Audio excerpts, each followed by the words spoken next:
Today we have a very special event at the monastery. These young children, they don't want to remain young children, they want to do all the things that adults do. Just trouble, that's all there, trouble. Tell me noble association is not everything. I dare you. Wholesome, good association. It is everything. These very children, as you saw, they invited the Swami Wahanse to the sermon today and invited him to deliver the Dhamma. Today they are also organizing their own Dakkhinayo program because they have been impressed by what the adults have been doing. Because wherever they see adults doing these kind of things. So that is what they want to do. When you were younger, you'll remember you wanted to do what kids wanted to do? No. You had to do what kids were supposed to do, because that is what your parents wanted you to do, but what you wanted to do was what they did, because that's how children are. They want to grow out of their own skins as soon as possible. And they want to do the big things. They want to do what adults do. So here, no matter where they look, they see Swami Wahanses, they see Anagarikas and Anagarika Mahatmyas, and then the Shravakas and Shravakas and Uvasi Mahatmyas and devotees, all aspiring towards Nibbana, and thoughts, words and actions, all geared towards Nibbana. So doing meritorious deeds, preaching the Dhamma, listening to the Dhamma, meditation, all these things that they see happening around them, those are the things that they want to do. See, after all, it matters not whether you're young or old, it matters not what age you are. Causes lead to results, don't they? How old are you, by the way? See, when I ask you how old are you, you have to look at yourself first. And then you have to give your age. But my question is, how old are you? I'm talking to your mind. How are you? How old are you? Yeah, just a newborn. You are newly born, just now. So, what age is it then? Exactly. Therefore, good and bad does not require an age. A chitta is born out of an indoctrination.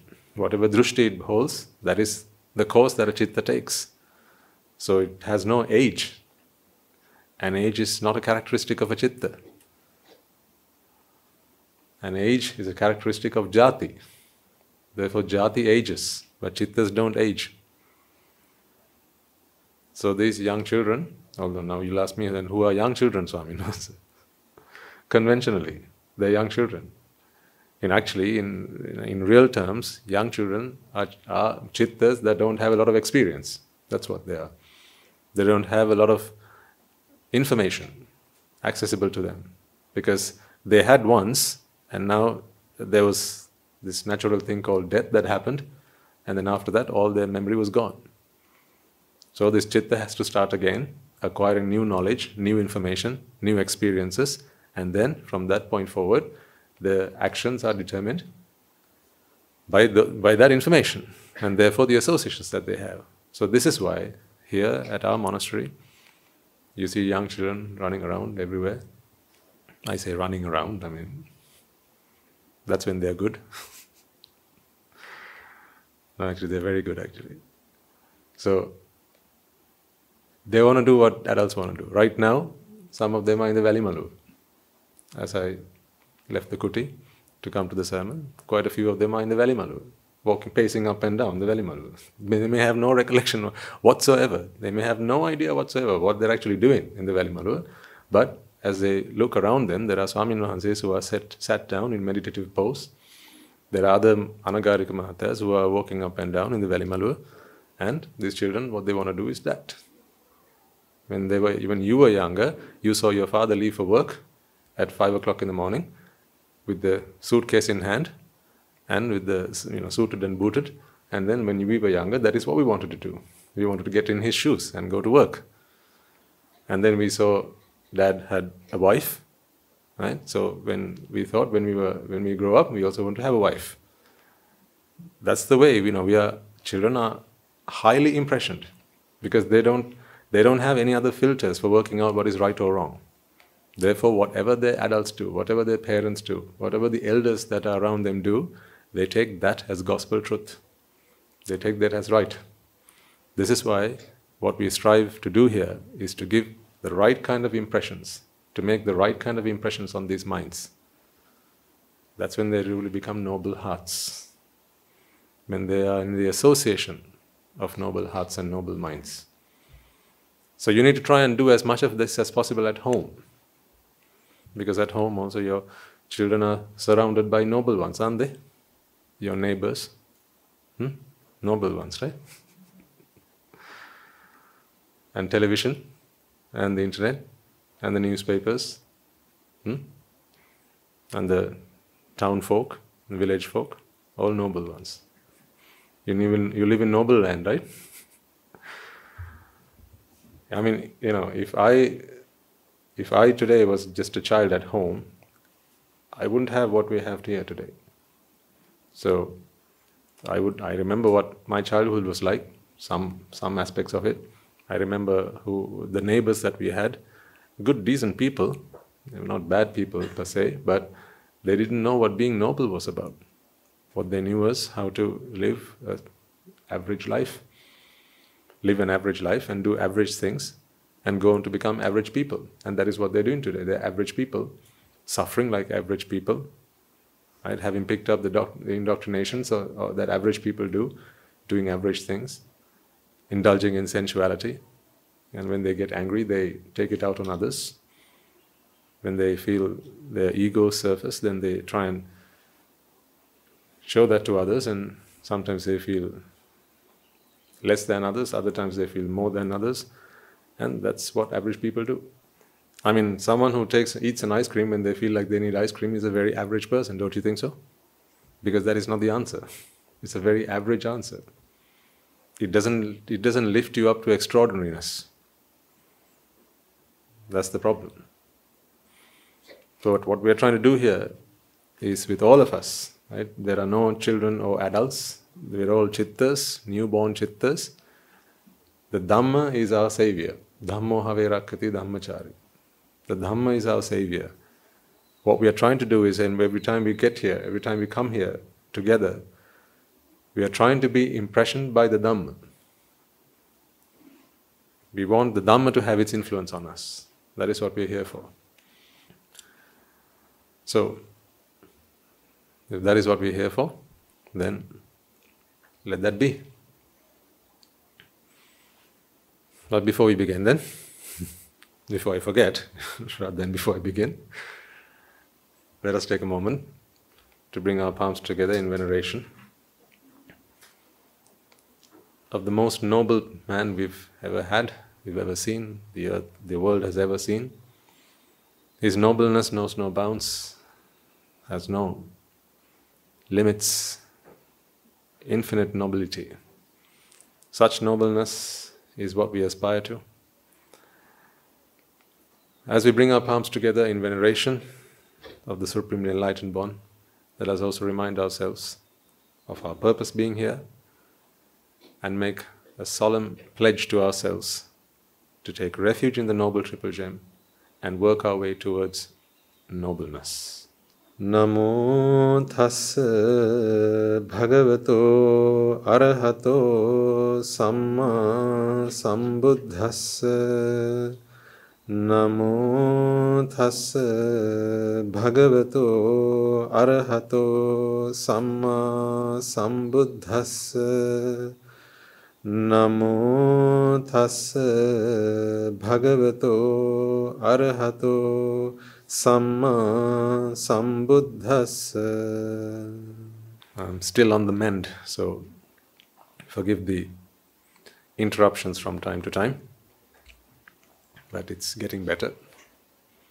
But you need this from time to time just to hasten you along the path to Nibbana.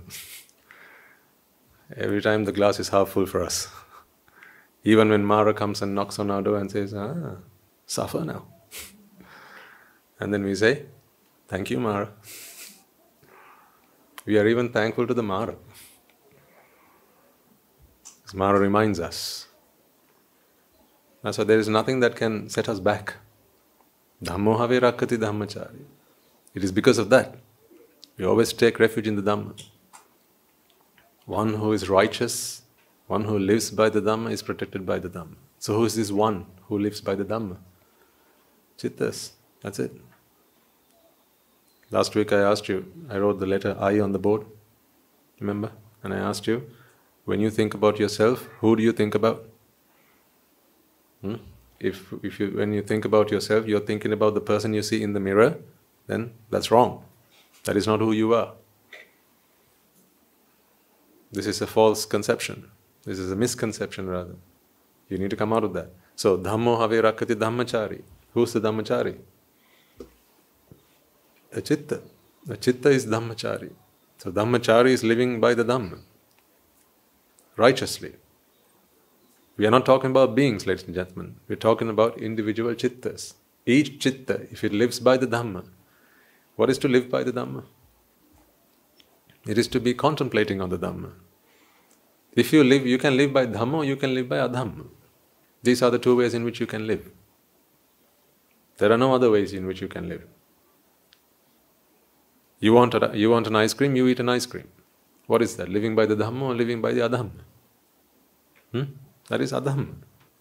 Why is that? Is it bad to eat ice cream? Is it a sin?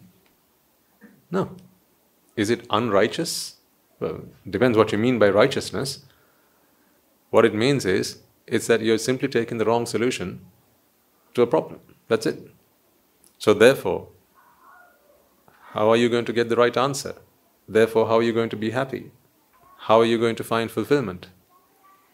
When you have a sum to work on, someone says, they write this on the board. You have to get the answer right to this question to score full marks, and if you do, then you qualify for something. You qualify for your next promotion. Right? So you look at that. Now you can do this either through Dhamma or Adhamma. What do I mean by Adhamma and Dhamma? If the way in which you work this problem takes you closer to the answer, then that is Dhamma. If it takes you further away from the answer, that is Adhamma. So you look at this and you go, okay, 5 times 3, that's 15. What have you done? You've multiplied the numbers when what has been asked of you to do is just to add the numbers.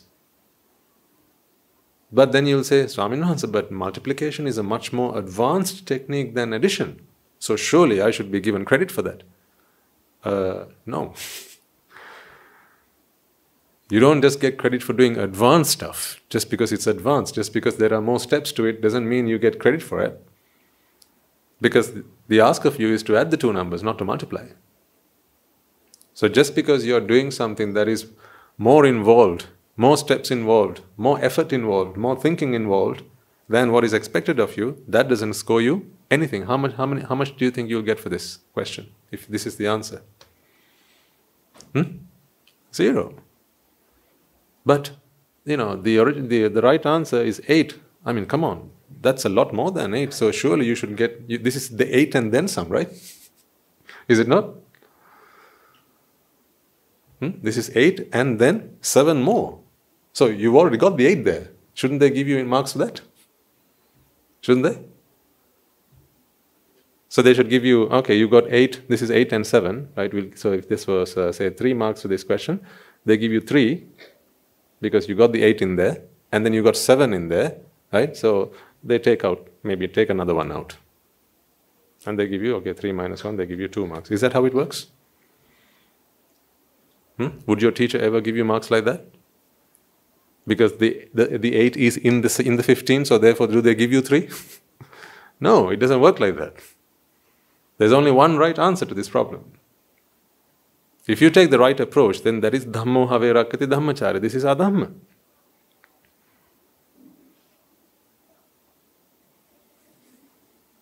This is our Dhamma. Therefore, you will not get closer to the solution, to solving the problem, and to happiness. But many people who feel that they have lived for so many years of their life, they keep on taking the wrong steps, they keep on following the wrong steps, the wrong procedure, and therefore they keep ending at the wrong answer. Sometimes the same problem over and over again, but they end up at the wrong answer. And they expect to be happy, and they wonder what's going wrong with them. So, when you think about yourself, if you are thinking about the image of the self or your image as you remember seeing it in the mirror, that is adhamma. Therefore, when something happens to this body of yours, who will suffer? Who will suffer? Sometimes the body doesn't suffer so much. The mind suffers much more than that. Sometimes the body doesn't suffer so much. Say you have to do some exercise, the doctor's advice, right? They've said you've got to do some exercise, do some push-ups, do some sit-ups, 50 every day, just to keep healthy, right? They say maybe you've got a little bit of fat on your body, you have to do some exercise to keep yourself fit, 50 push-ups every day, and another 50 sit-ups, right? Okay, so you think, right, I'm going to do this now, and then you get started. How many do you manage before you ask yourself, do I have to? Must I? Can we not make any concessions? Why 50 can't we do with 30? These, you begin to ask yourself these questions. Why do you ask yourself these questions? Because you start to feel the aches and pains in your body. Right? As the acid, the lactic acid starts building up in your muscles, you start to feel the aches, and sometimes the old bones, they haven't been stretched in a long time. You know what I'm talking about, right? Yeah, and then you don't feel like going for it. You feel very reserved. You don't like this experience because it's hurting you, very unfamiliar, especially if you're not someone who works out a lot. And then you start to feel the aches and pains in your body.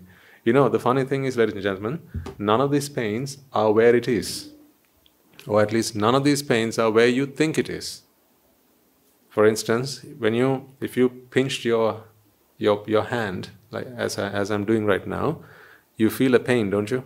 If you were to do this, you'll feel hurt. This pain is not actually here. It's not actually here. But you feel like the pain's here. That is because you don't understand. I mean, you do, but generally speaking, people don't understand that pain is a perception. This is a sparsha rupa. In fact, even this is not a sparsha rupa. The rupa is created in the mind, because the rupa is a communication between the brain and the chitta, and the mind, or chitta. That is that communication between the brain and the mind. That is where a rupa takes place. There are no rupas here. These are just electrical impulses. Is that what an electrical signal feels like? Is that what an electrical signal feels like? Well, then that is what you must also feel if you put something on your tongue. That's not what it feels like, right? Depending on which sense organ is stimulated, you perceive these external stimuli very differently, don't you? But you know that all of these are just electrical signals, and they travel from your sense organs to your brain, and then from there on they are translated to rupa, either rupa, shabda rupa, gandha, rasa, sparsha rupa, sight, sound, smell, taste and touch, as you know them, and that is what you then perceive through the chitta. People don't understand this stuff. Because you know now today that the taste of cake is not in cake, you're beginning to lose the value that you have placed on cake all this time. It's beginning to happen for you. Today, as you bite yourselves, you take a slice of cake and you start munching into it. and you experience the taste of cake. Today you understand, if you live in the Dhamma in that moment, Dhammo have rakkati dhammachari. If in that moment you practice the Dhamma, you live by the Dhamma, you will contemplate on the fact that there is a perception of taste, but this perception is not in the cake. It cannot be in the cake. This is just a perception. Perceptions are not in objects. That's why two people will perceive two things or the same thing in different ways. For instance, if you're here with someone you know, right? If you've come here today with someone you know, you may look at that person and say, this is my husband. If you're here with two people that you know, ask the other person whether they also think of this person as your husband. No, of course not. There's only one person in this world, hopefully, that thinks that your husband is your husband. Yeah? Aren't you glad about that? There's only one person in this world who thinks that your wife is your wife. So, this wifeness, how can that be in her? In the same way that cake, the taste of cake is not in cake, the wifeness about your wife is not in your wife. It's only a perception. When it comes to cake, you have a problem with that. You think, what? Swami, no, cake, taste is in cake. That's why I keep on eating cake and then I feel good when I eat cake. What if someone felt the same about your wife? I ask you. You don't want that, do you? Nobody wants that. Because that's a very special relationship that you have. You only want your wife to feel that she's your wife, and you only want you to feel that your wife is your wife. You don't want anyone else to feel that way even. Even if you have the slightest suspicion that someone's beginning to have feelings like that, what happens then? You start feeling jealous. You start feeling protective of them. You start feeling offensive, or rather offended. Right? And then you have a bone to pick with the person who might feel that way. And you might even walk up and talk to them. Hey, excuse me, she's my wife. What do you think you're doing? Why are you holding her hand? Let go. That's my wife. You don't say the same thing when you're eating a piece of cake and you go, that's a nice piece of cake, isn't it? And someone else goes, yeah, that's a nice piece of cake. It is, yes. Why do you treat things differently? Think about it. When you eat a piece of cake and you appreciate the taste of cake in that slice of cake, and if someone else says, no, that actually doesn't taste like cake at all, that tastes like brinjal, you're going to go, no, try it again. Have another slice, try it again. Right? You'll encourage them to keep doing it until they agree with you. Yeah? Now just imagine if the same thing was to happen with your wife. Huh? You walk up to the room with your other half, and there are people in the room, audience, and you go, ladies and gentlemen, I would like to introduce to you my wife. And everyone else goes, yeah, she's my wife. What are you going to say? Come on, darling, let's get out of here. This is not a good place for us. So it's okay to feel like that about cake, but it's not okay to feel like that about other things. But a perception is a perception. How can you lay down rules and boundaries on perceptions? You must be thankful that people are very careful about who they ascribe these identities to. You must be grateful for that. But then if you looked at this and said, that's green, right? And only half of the room agreed with you, wouldn't you say there's a problem? Won't you say there's a problem here? That you come up to the front of this audience and you ask, what color is this, ladies and gentlemen? It's green. You say that. Half of the room agrees with you, the other half say, no, it's not green, it's blue. Then you say, wait, there's a problem here. Right? I'm seeing this green, and there's half of this audience that thinks it's blue. How is that so? There's a problem here. Either there's a problem with my sight, or there's a problem with your sight, because we must all perceive green. See, those are also perceptions. In the same way that you feel your wife is your wife, these are also perceptions, ladies and gentlemen. You think of this as green because that is the result of a perception process that is informed by drushti. That is why you think this is green. It is informed by drushti. And you have given it that sanya, and you call it green. But in the same way, you're also informed through drushti about the relationships that you have in your families. But then you say, the way that I perceive certain people in my life, nobody else should perceive them in that way. Who gives you the right to call those shots? How can you lay down those rules and boundaries? But people do, and if someone were to trespass those boundaries, then we get into all sorts of problems. That is because we don't accept these as mere perceptions.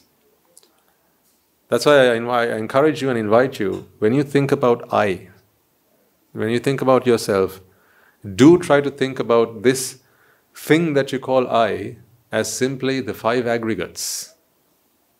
Because then you're really acknowledging who you are, who you really are. If you're not thinking of yourself as a chitta, in that moment, ladies and gentlemen, you're living a different persona. See, this is reincarnation. Right now. Do you believe in reincarnation? Punarbhava? Mothers in the house, give me a show of hands if you're a mother. Anyhow, mothers? Mothers, good, okay. When you think about your children, you go through punarbhava. I'm not talking about what happens after death. I'm talking about right now. As you think about your children, in fact, you're looking at a panchaskandha, that's it.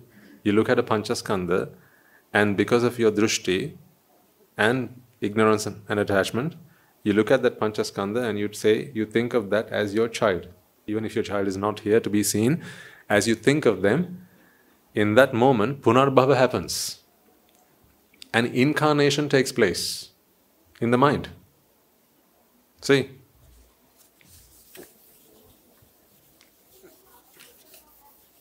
This doesn't happen for an arahant.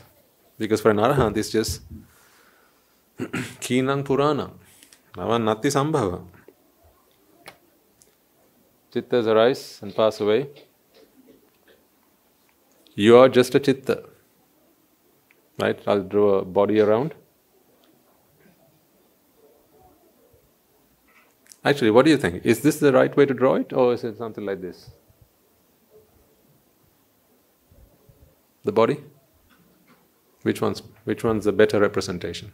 Top one or bottom one? Bottom one? Why? Is it not the same body in which the chitta runs? No? Are you not just one body in which the chitta runs? No? If it's a body, it can't be like that. Because a body is a collection. What is a body of water? A collection of water. Yeah? So if you are a body is a collection. Like kesa, loma, naka, danta, tacho, mansanna, haru, atti, atti, minja, all of these are part of that collection. But if you take one, say kesa, hair. What is hair? It is also a collection. There is also a kaya. And loma, which are the hairs on your body. Body hairs, they are also collections. Collections of the stuff that you put in through your mouths. We've discussed the digestion process, right? How the food that you put into your mouth, it is digested and then it's ingested. And after it's ingested, meaning absorbed through your blood vessels into your body, then they are reconfigured to form what you are. And those elements, right? The food that you have put into your mouths, and they have those elements, the configuration that in which they are now, they are held together by energy. That's why you have to constantly keep breathing. Because there are forces acting on your body, ladies and gentlemen, keeping the cells of your body together. There are forces acting on you, keeping the cell walls together, keeping the nucleus together, keeping the tissues together. All of these things have to be kept together, so therefore there has to be a constant supply of energy. Otherwise you wonder, don't you, why does the body always need to produce energy? Why must energy always be there? Can't you just create a body and then take energy out and bring it back when you need it? Your bodies have to constantly generate energy.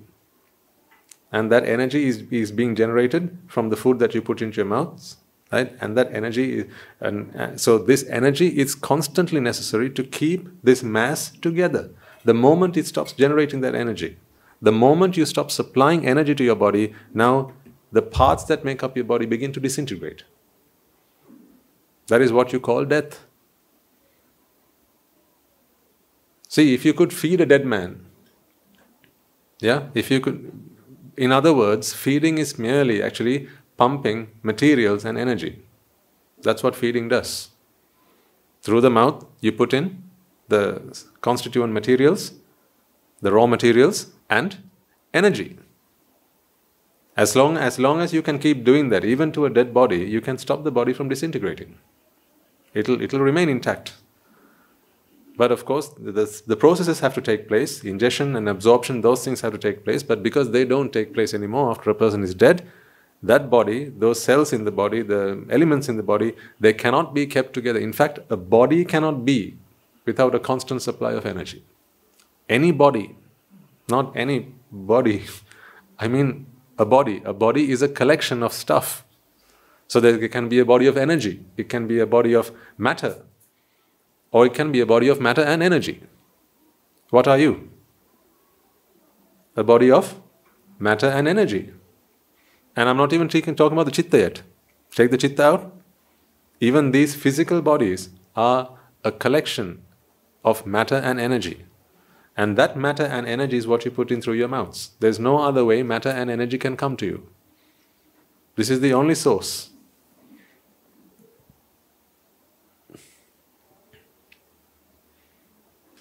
So therefore, it would be wrong to say, or wrong to represent the body through a diagram like this.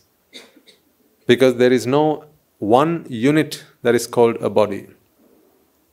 A body is constantly causes coming together and being held together by the forces acting on it. So therefore you are bodying, as we discussed a couple of weeks ago. This is one body, this is another body, this is another body, and so on. But they look the same. Now you know you didn't age overnight. Yeah?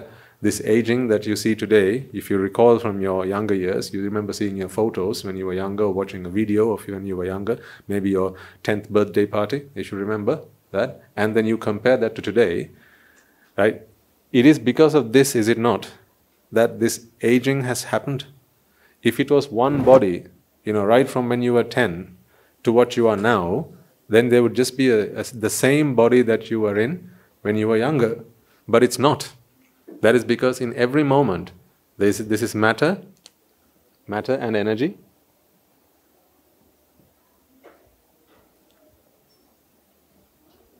Matter and energy. Energy keeping matter together. And then it disperses. Once again, energy keeping matter together, disperses. Energy keeping matter together, and it disperses. This happens constantly. The tendency is to disperse. The tendency is always to disperse. The tendency of the universe is always to go into chaos. The universe itself takes no structure. The entire universe, it does not take a structure unless you give it energy. Energy puts things into order. Take out that energy, everything is in chaos. But chaos is not problematic. Chaos is just the way things are. But when we think about chaos, we think everything is just disturbed and everything is just all over the place, right? And there is no system, there is no order. That is the impression that we have when we think about chaos. But what I really mean by chaos is stuff just exists, that's it.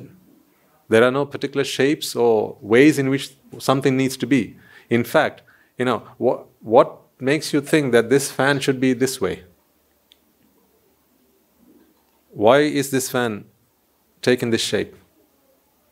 Because there's a chitta which produced this fan, and that agenda of this shape was initially a thought in that chitta, wasn't it? right? There was a view in a chitta. There was an agenda in a chitta, and that agenda was acted out.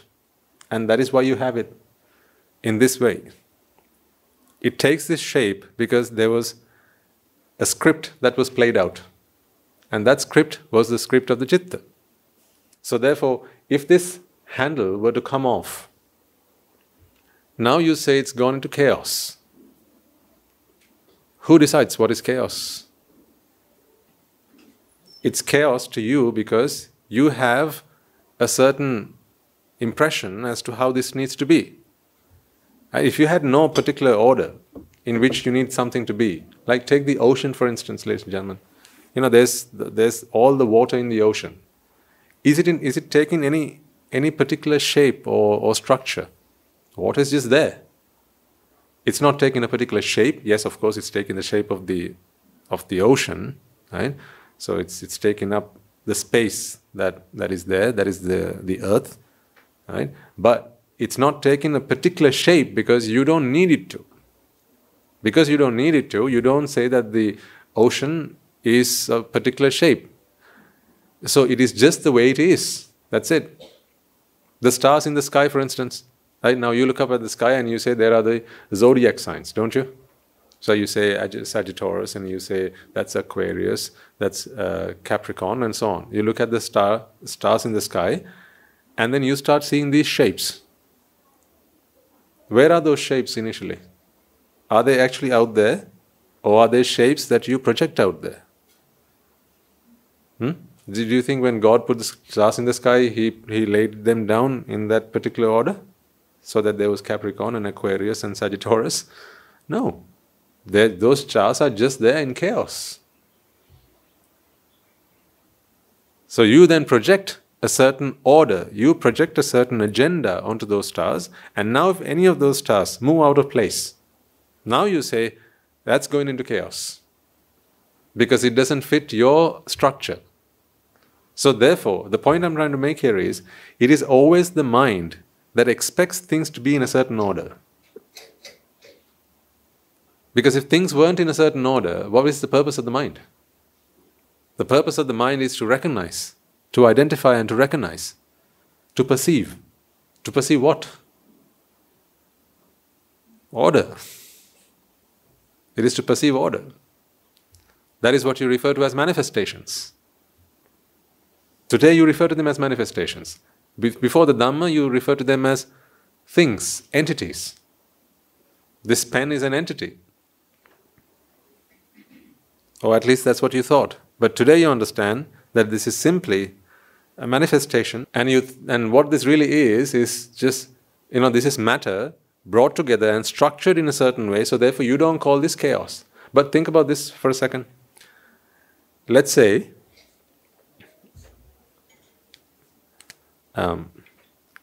say there was a pile of sand,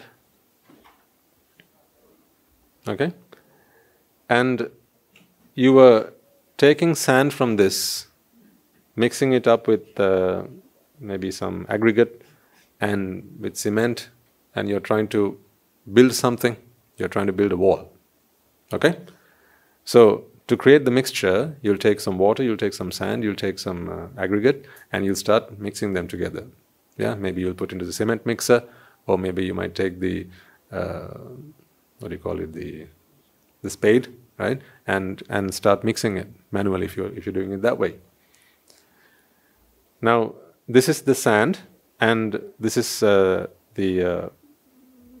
aggregate. You have the cement, you have water. You mix all these things, and you now have cement. As you start taking some of the sand, say you're using a spade to take sand from here and you start adding it here, you'll say that this is becoming something. You're acting out your agenda on this. So there's a structure that's taking place here. What are the components of this structure?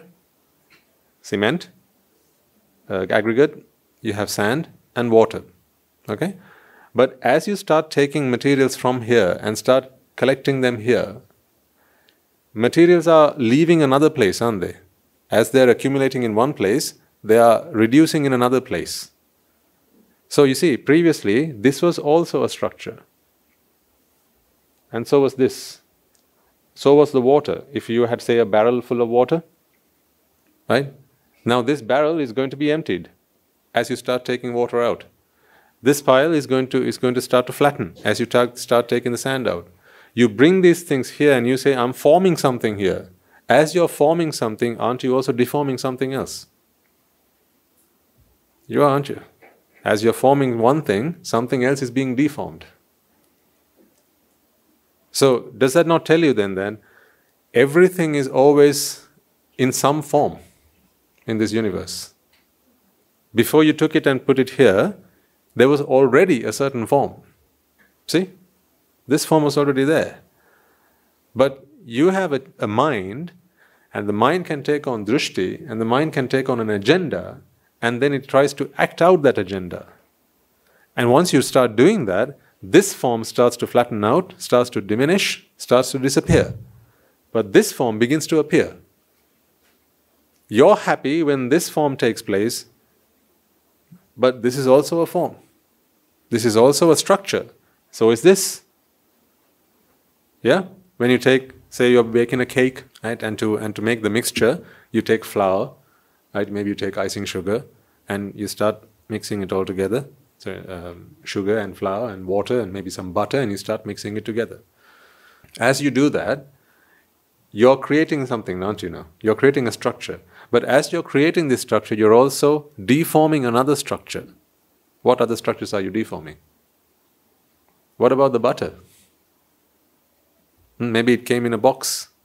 Maybe it came in a tub. Right? That is being deformed now. What about the flour? It was in a packet.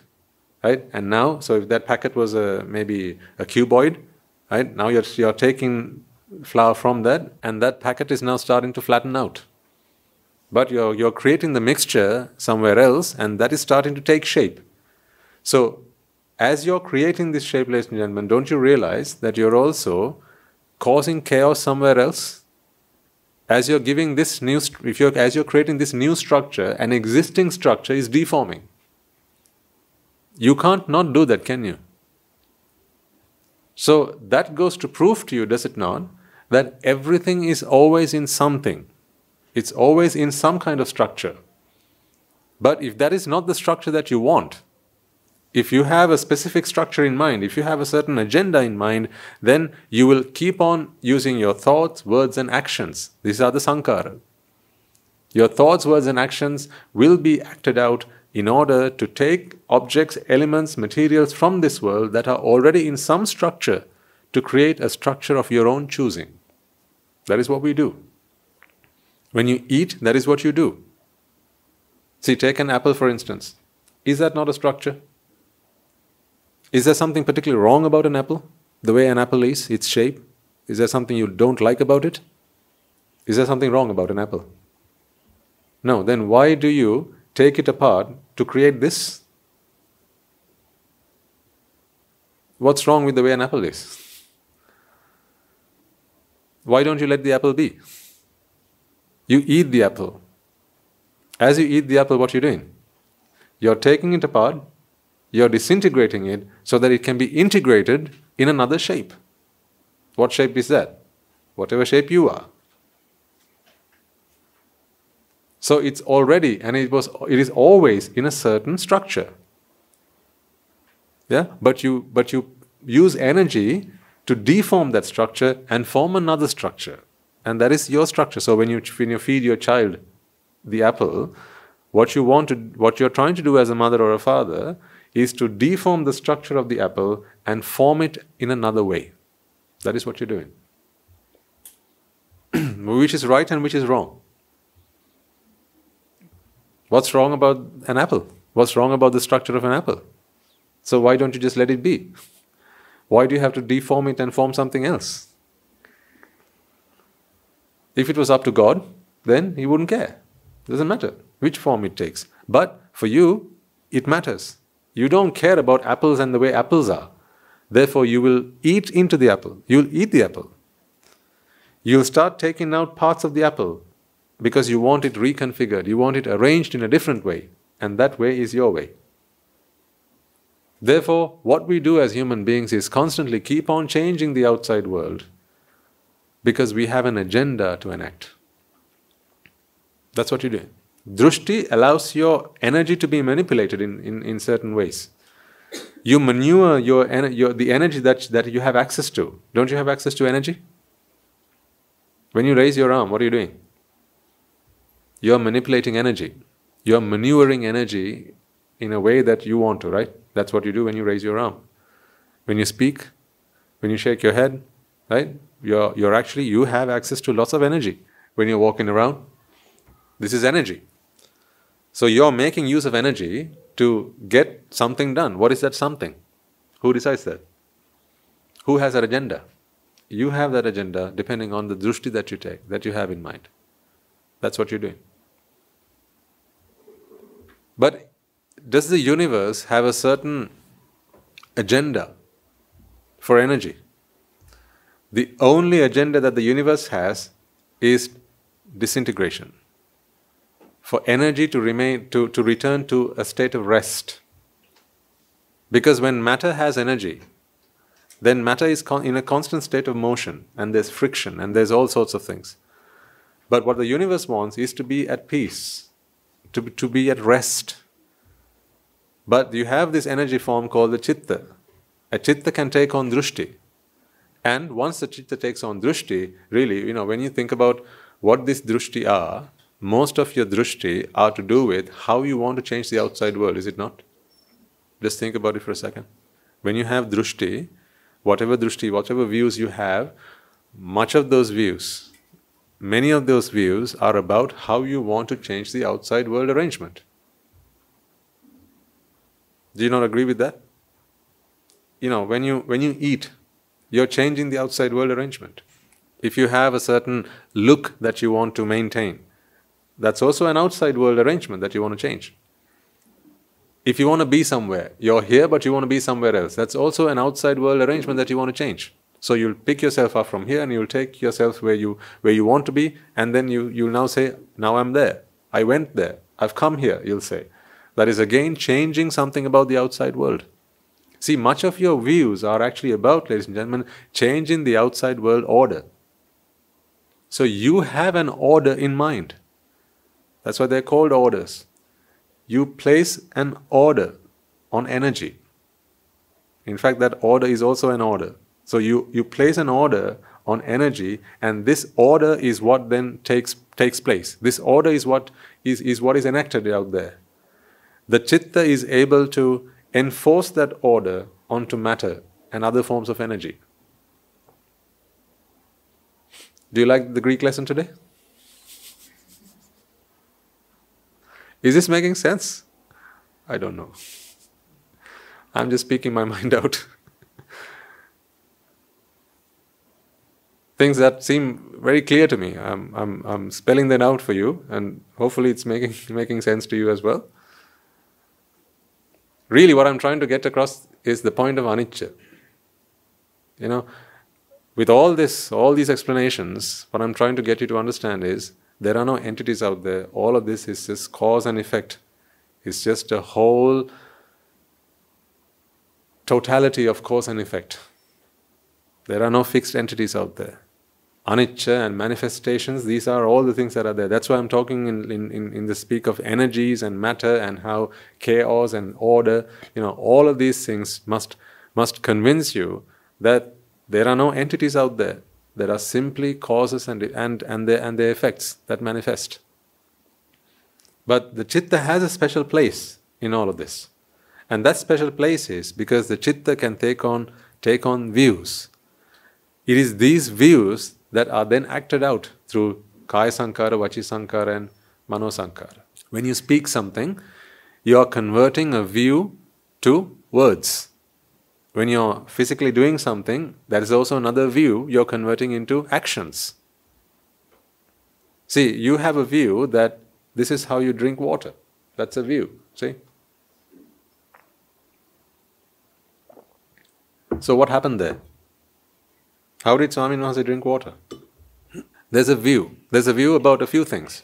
First of all, he experienced thirst. Who's he?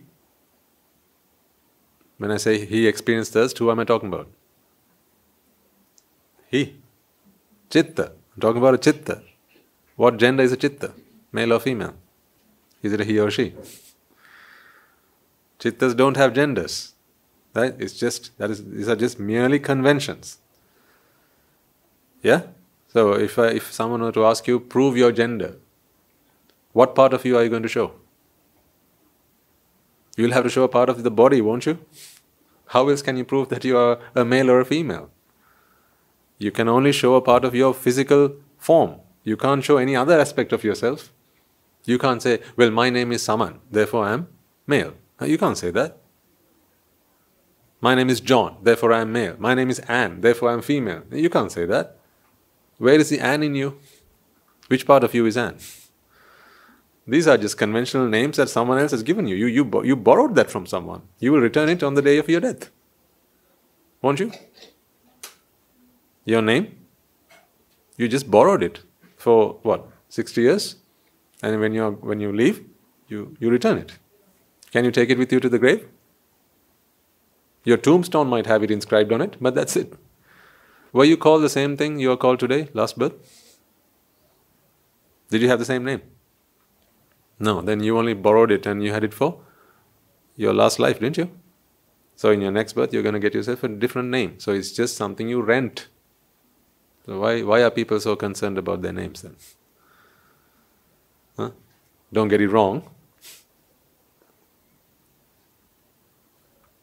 Even if you miss a syllable, people get offended. Nowadays, they don't have to get the name wrong if they get the title wrong. Your title is that. Someone says, Mr. No, not Doctor. Huh.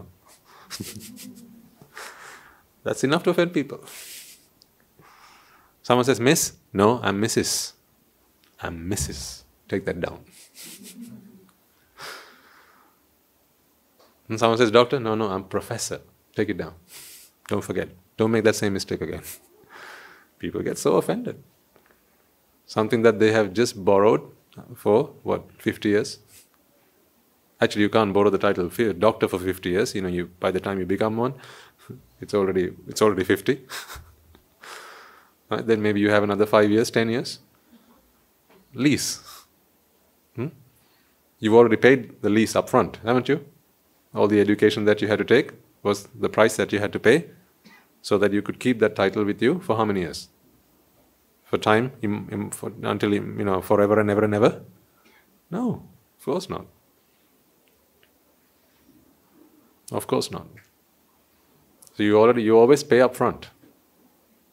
For an unknown period of time, this is the only time you rent things for an unknown period of time. You don't know for how long. It could be a day.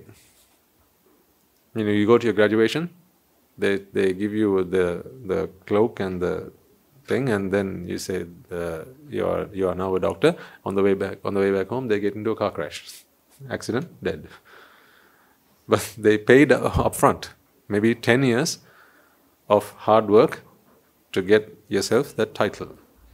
So anyhow, none of these things belong to you. So when I talk about Swaminatha drinking water, he was thirsty. Who's the he that is thirsty? Does a chitta feel thirsty? No, but a chitta perceives thirst. It is only a chitta that can perceive thirst. In fact, thirst is a perception. So I was talking about exercise earlier, remember? When you don't feel like you have to do 50, you start with that as a goal, but by the time you do your maybe 15, right, you feel exhausted. That is because you start to feel the sensations that are stimulated around your body, but these are all electrical impulses that come to your brain, and the brain translates them into sparsha rupa, and these sparsha rupa are what you perceive. So therefore, that pain is nowhere to be found in any part of your body. It is only in your mind. These physical discomforts, as well as comforts. If that feels good, ladies and gentlemen, it does not feel good here. It does not feel good here, and that does not hurt here either. That sensation is only a perception. These are all electrical signals. That's it. See, these are two physical things coming together, and as a result of that contact, an electrical impulse travels through your nerves. That's it. The same happens as you flick your fingers out just out your ear. The same thing happens when you put a source of light in front of your eyes. If something comes into contact with your nostrils, right, or some food item comes into contact with your tongue, these are all stimuli.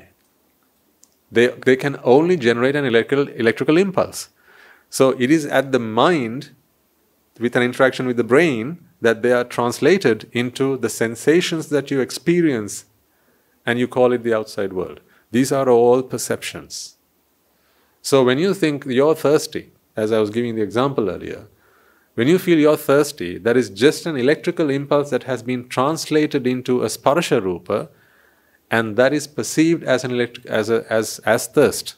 In fact, if you were to plug those nerves that take information about the lack of water, okay, so the brain has a way of picking up that the body needs water, right? If those electrical impulses were connected somehow to maybe your auditory center or to your visual center, right? When you're actually thirsty, in other words, when the body is lacking in water, you might start to see flashes of light, or you might actually start to hear things. Maybe a slight hum. That's what you start to hear. But what's going on is the body has a shortage of water. You're only experiencing the world the way you are because of the way that causes and effects are manifesting perceptions. So, what I'm asking you to do is come to an understanding about the dynamics of how these systems work. You're all systems after all. You know you are a digestive system, you know you are a respiratory system, you know you are a circulatory system, you know you are a reproductive system. These are all systems, yeah? These systems are what you carry around with you. They work in a certain order. Come to your senses that you are nothing more than matter and energy brought together in a certain way, right? So, Rupa, Vedana, Sanya, Sankara, Vijnana, this is all you are. And your mind perceives all these events that take place in and around you. But because of jati, it creates a completely different persona. And then it personifies the body and thinks itself as mine. It thinks of the mind as me and the body as mine. And then as a result of that, all there is suffering and the 11 great fires that ensue. This is all that is going on. So don't credit yourself too much. In fact, if you come to your senses, you realize, who's there to credit?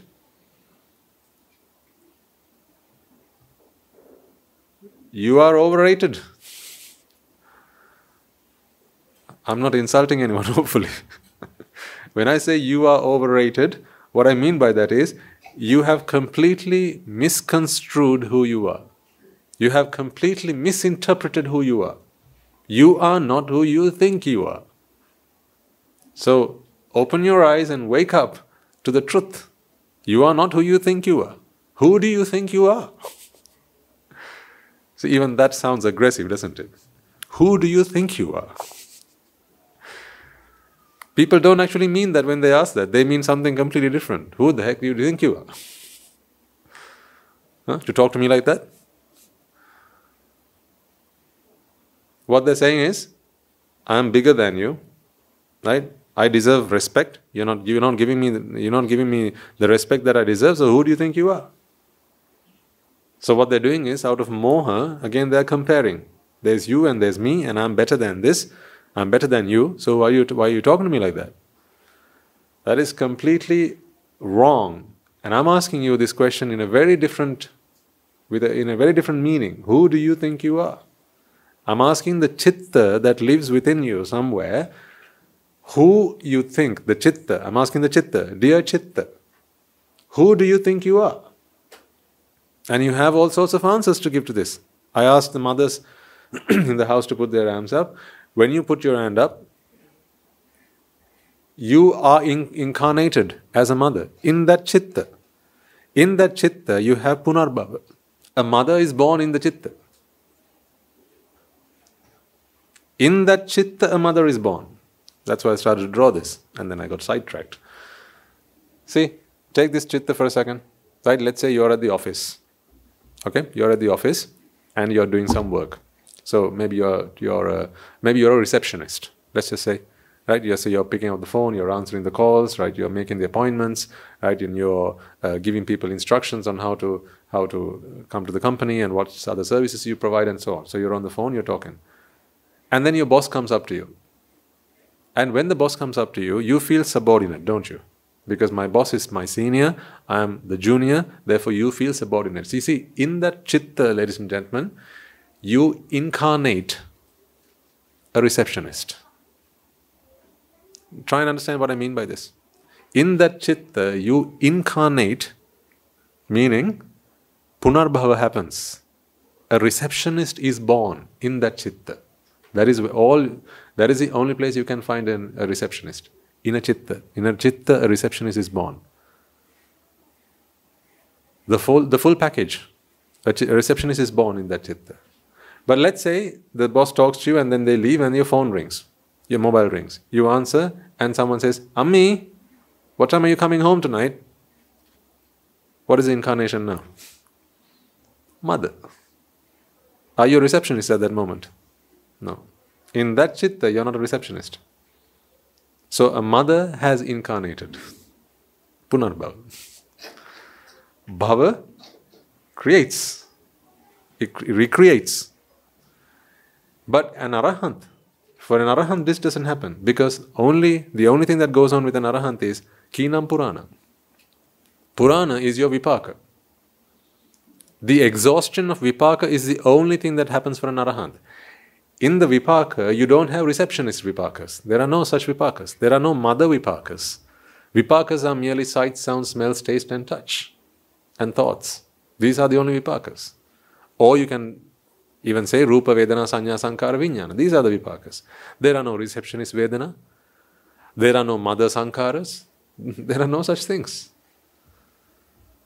But of course there are Drushti. And according to a Drushti, Vedana, Sanya, Sankara can take place accordingly. But that's all there are. But there are no mother vipakas or receptionist vipakas or boss vipakas or employee vipakas. There are no such things. So the child speaks to you and the child says, oh, Ami, hold on a second. Tati wants to talk to you. So he passes the phone to Tati. Now Tati is on the phone. Yes. So what have you incarnated now? Now, wife. So don't you believe in reincarnation? Do you have to die for that? No. I mean, in every chitta, punarbhava happens. Because bhava, where does bhava happen? In a chitta. Where else does bhava happen? Avidya, paccaya, sankara, paccaya, vijnana, nama, rupa, salayatana, passa, vedana, tanha, upadana and bhava. Where does all this happen? It all takes place in a chitta. All takes place in a chitta. So this bhava is what you perceive you are. Where's that eye? Where's the eye gone? This eye.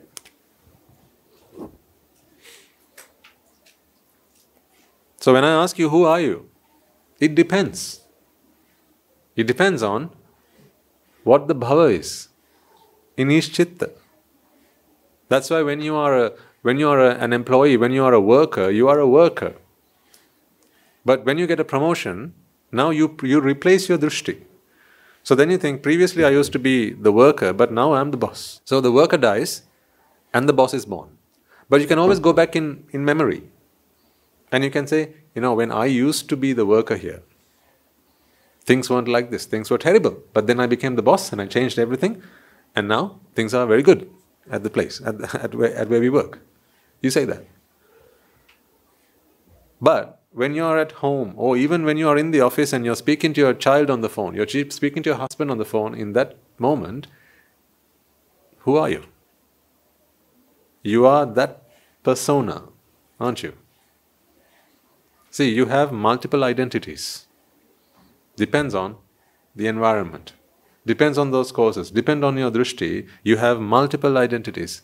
You have a multiple identity disorder. That's what you have. Because in one moment I ask you, who are you? You say, I'm a Sila Shravika, Swami Wahanse. I'm very proud to be one. Wait till you get home. Then who are you? Now you're not a Sila Shravika. Now you're a mother. Huh? So say you're a Sila Shravika, you go back home and you have, husband that's home. So your husband is going to tell you what? Here, don't you come and all Sila Shravika me. Right? When you're at home, you're the wife, right? You're the mother, I'm the husband, right? And things have to happen as I laid down the rules, right? This is my house, you're here, right? That's how you got to work. Right? But when you're back at the monastery, you can be your Sila Shravika, whatever you want. Right? Don't you be your Sila Shravika here at home. It can happen the other way around as well.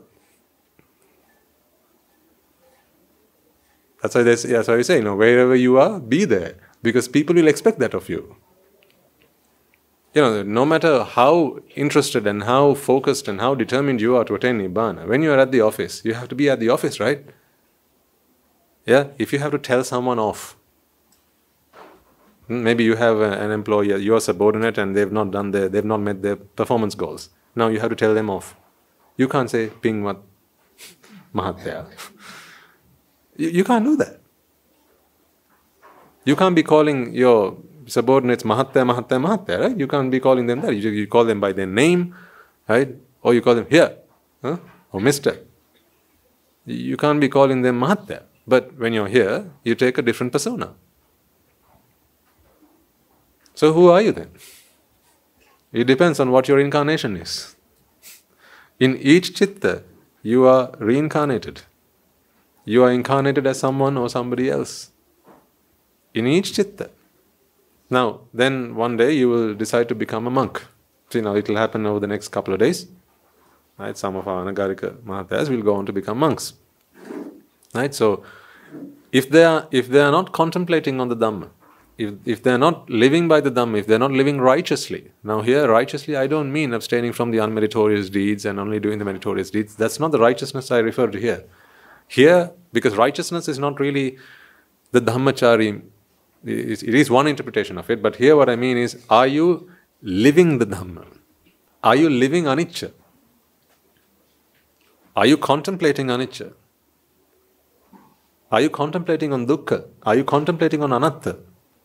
If you're contemplating on anicca, dukkha and anatta in that chitta, we don't even need to have a conversation about unmerits demerits and merits, because merits and demerits are all out the window at that time. Because this is all kusal now, not ping and pow. When we talk about anicca, dukkha and anatta, now we are talking about the three-dimensional world. Right? In a three-dimensional world, there are no merits and demerits. There are just causes and effects, that's all there are. It's only because in that world, there is no karma. There is no generation of karma. There is only the exhaustion of vipaka. That's why an arahant is kinam purana. So purana is the vipaka, previously generated vipaka. Kinam is the exhaustion of it, the consumption of it, making use of it. So an arahant merely consumes vipaka that has already been generated. Navannati sambhava. No more bhava. So in an arahant chitta, the arahant never feels that I am a mother. They don't perceive that. In the way that you perceive that you are a mother, ladies and gentlemen, an arahant does not perceive that. But they understand why you might call them a mother. So, mothers here, once you become an arahant, your child might still come up to you and say, Ammi, and he might even hold your hand. You know well and truly why your child is calling you mother. You know that. And biologically, you know that there's a physical connection here as well. But mentally, you are no longer a mother. But when the Prince Rahula went and held on to the Buddha's little finger, he didn't pull his arm away and say, oh, go away. Who do you think I am? Who do you think you are? How dare you call me father? I'm not your father. I'm the Buddha. Is there any record of that having ever happened? No, of course not. But the Buddha realizes now that he's not a father just to Rahula, he's a father to the entire universe. But it's a different interpretation of father, isn't it? One who liberates, one who gives the truth, one who frees, one who gives the Dhamma, one who gives the truth. That is the father now. One who gives salvation. One who shows the path. In that sense, he is father. So when Rahula comes up to me and says, Father, please give me my inheritance. The Buddha says, yep, let's go. I'll give you your inheritance, all right? If you'd gone and held the Buddha's hand, say you are not related to the Prince Siddhartha, right? You are, of course, we are not related to him, right? But let's say back then you were just a stranger, a bystander, and you saw this happening. You saw Rahula, the prince, go and hold on to the Buddha's right hand. You go and hold on to his left hand and say, Buddha, Father, can I also have my inheritance? What do you think the Buddha is going to say? Who do you think you are? You're not my son. Get lost. Do you think the Buddha is going to say that? No, he'll say, yep, sure, let's go. I'm your father, you're my child, and I'm going to give you your inheritance. See, what does he mean by, I'm your father and you're my child? A very different meaning to what you might mean today when your child holds your hand. Because the Buddha doesn't incarnate a father in his mind. It doesn't happen because it's not something that he does deliberately. Actually, there is nothing that you do deliberately. Things happen because of causes. Causes and effects are what go on here. But you see, do you hear, or the hearing happens and then you come? Which way around is it? Absolutely. Hearing happens first, you come later. So how can you say, I hear? How is the chitta born? Chakkuncha, paticca, rupecha, uppajati, chakku viññāna. Oh, sotanta, paticca, saddecha, uppajati, sota viññāna. Right? That's how a chitta works. So a chitta is born when eye and sight come into contact. In fact, if we were to take a chitta and give it back to its rightful owners, say we found a lost chitta somewhere, you find a chitta in the lost and found box. You find a lost chitta, and now you're looking for its rightful owner. Who do you give it back to? Who are its owners? If you found a child missing, a lost child, who would you return the child to? Its parents, right? You return the child to the child's parents. If you found a lost chitta somewhere, say you're walking around, you find a lost chitta. Chitta is lost. Chitta comes, I'm lost. Please, can you return me to my rightful owners? Who do you return the chitta to? Sight and eye and sight. That's it. These are the parents. Chakkuncha paticca rupecha uppajjati chakku viññāna. That is who you return the eye consciousness to. What if it's a sound consciousness? Who do you return that to? Sound and ear. Because these are the parents whose coming together spawned this sound consciousness. But once it's born, something else also happens. Ignorance and attachment take place. And as ignorance and attachment takes place, now it begins to feel that it is an identity, a unique chitta. It thinks, then it completely ignores the fact that it was born out of, I apologize. So, I'll keep on, do I have to keep on apologizing? Is once enough? So that apology was for every cough, okay? I'm sorry. Right, let's carry on. So when you find a chitta, if it's a sight consciousness, and you want to find out, you want to find out who this chitta belongs to, if you split it half and half, you'd have to give half of that chitta to the sight, half of that chitta to the eye. They are both products of vipaka. Both the eye and sight are products of vipaka.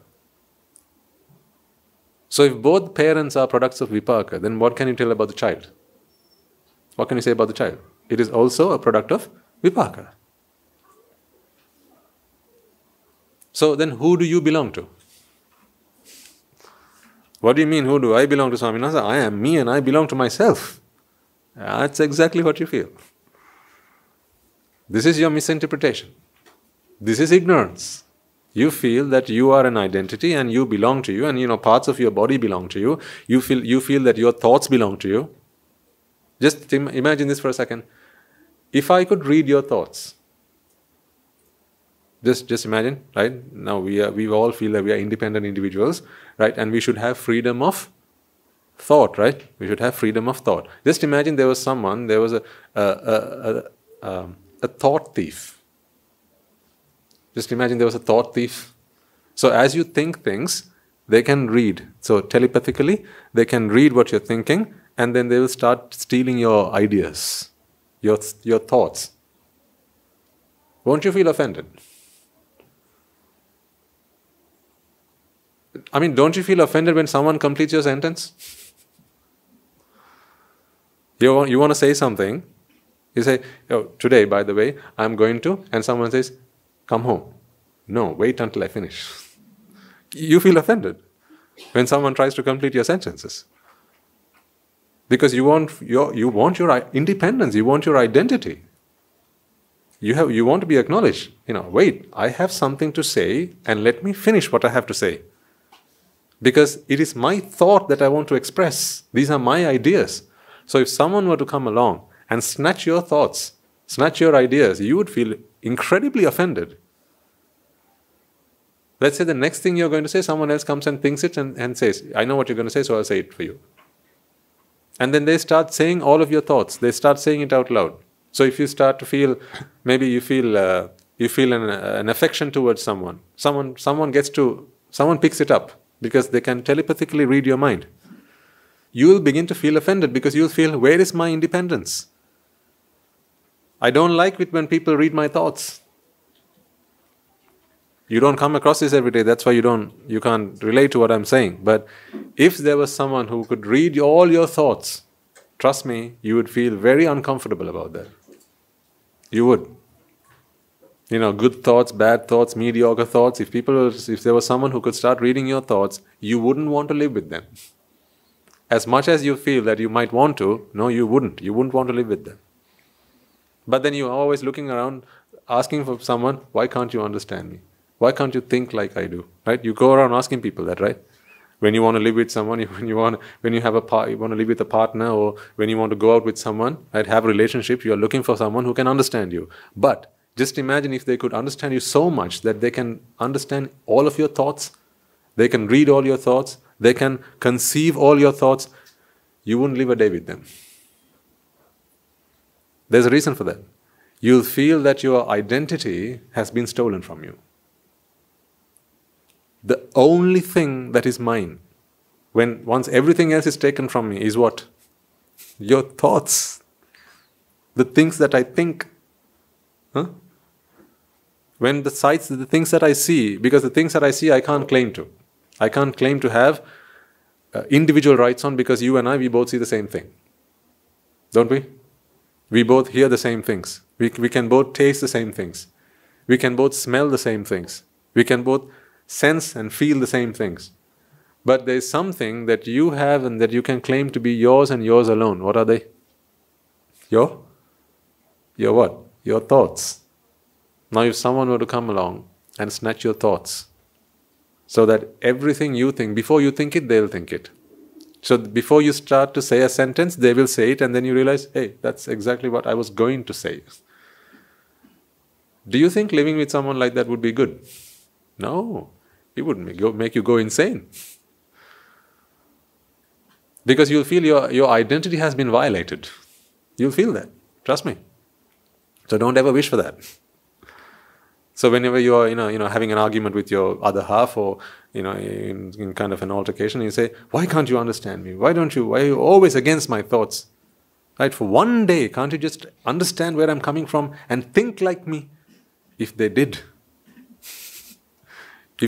for one day, right? Think everything you think, right? You wouldn't want to live with them. Because you will feel that your identity has been violated. Because in this world, ladies and gentlemen, you want things that you feel are only yours, you have access to, only you have access to. Your husband is one of them. You don't want anyone else feeling about your husband the way you do about him. It is what gives you identity. It is what carves out a part of this world and makes you feel that you are on top of it. Each and every one of you are standing on top of the world. Each and every one of you. What that world is, you determine. You decide. Your world will be different, sir, and your world will be different, madam. But for each of you, you've all created a world, and you're standing on top of that world. And you're saying, this is my world. Like the Gutakadak Bretya that stands on top of a pile of dung and says, this is my world. This is mine. I am king. In the same manner, we all create a world in our minds. And we stand on top of that world and we say, this is my world, I am king. It's going on in your minds right now. This is because of jati. This is the world that you claim is yours. So in your world, if you are a mother, then there are those who are your children. So then your children have to do what you want them to do. You are boss. When you're a wife, then you have things that you want your husband to do because you are the wife. He's the husband. And if you are the husband, there are things that you want your wife to do because you are the husband. If you're a teacher, that's another incarnation. See, try and spot yourself incarnating in each of these chittas. You can't catch individual chittas, I grant you that, but at least when you incarnate as someone, right? Now there are no grounds for you to deny reincarnation. Are there? Because we're not talking about what happens after death. I'm talking about you in this very body. In this body, these are also bodies. I don't mean just a square on the outside. There is also a body. But so is the chitta that arises in this body. There is also a body. What is a body again? An aggregation, an accumulation, a coming together. That is what a body is. A body of water. Think always, when I say body, think of a body of water. This is just water together, right? So here, the mind is also a body. These are causes coming together. And they manifest as an effect. So when you feel that you are a mother, you have incarnated in that chitta as a mother. So therefore, you see, in a chitta where you feel you're a mother, do you do anything that a mother doesn't? All your actions are then, they converge with the conception of a mother. The notion of a mother, they all agree with what a mother does. So say, sometimes you'll find it challenging. Take for instance, if you've ever been a teacher and you have a student in your class who is your biological child. I don't know whether anyone has this experience. You're a teacher and your child is also in the class. Now my father used to be a teacher at one point and I used to be in his classes. So I remember he used to talk to me before classes and say, in class, I'm not your dad. Right? So you can't be calling me Appachi. I remember that conversation like it was yesterday. He said, you can't be calling me Appachi. I said, shall I call you sir? He said, no, you don't need to call me sir either. That seems really weird. Just put your hand up and I'll ask you what you want to say. You say it, but you can't be behaving like you're at home with me. In the classroom, I'm the teacher and you're a student. So we set the rules. We agreed on that on the first day of class. So he used to teach me math and science. But you see, now if you've been in that situation where you are a teacher and you are also a mother or a father and you have your child in the classroom, sometimes you have these moments where you will switch between teacher and mother. It will happen like this because you only incarnate in a chitta. So say even if, let's say, two children have been in a fight, right? And they come to you as a teacher because you are in charge of discipline at school, and then the two children have come to you and one of them is your child. Now you are really torn. You have this real dilemma at this moment. What do you do? Because in your mind you know that I am the mother or the father, and then you also know this, I'm a teacher, and you'll also know this, others know that I'm the mother. Right? So they're going to start to think that I'm going to have favorations towards my child. So I have to be aware of that. Yeah? It becomes a minefield, doesn't it? If ever you're a parent, I wish and pray that you would never find yourself in this situation where you're also the teacher and you're having to resolve an argument. Because what you know that they know that you are the parent and therefore that you will be biased. So you have to prove to them that you are not biased either. So even now, and it makes it even more difficult when after you've had the, when after you've resolved the conflict, you realize that your child is the innocent one. That makes it even more difficult, because if they're the guilty party, it's easier because you can punish your child. But now if they're the innocent party, now, but the other person doesn't agree with this, of course. Let's just imagine that the other child's mother is also a teacher. Someone that you know, one of your colleagues at school. Now, what sort of problem do you have on your hands? Better to go to hell than to solve this problem, isn't it? See, it's because in those chittas, you keep jumping. I'm a teacher. I'm a parent. I have to be seen as righteous. I can't be seen to be biased. So I have to be an unbiased person. All of these personas you're playing in your head.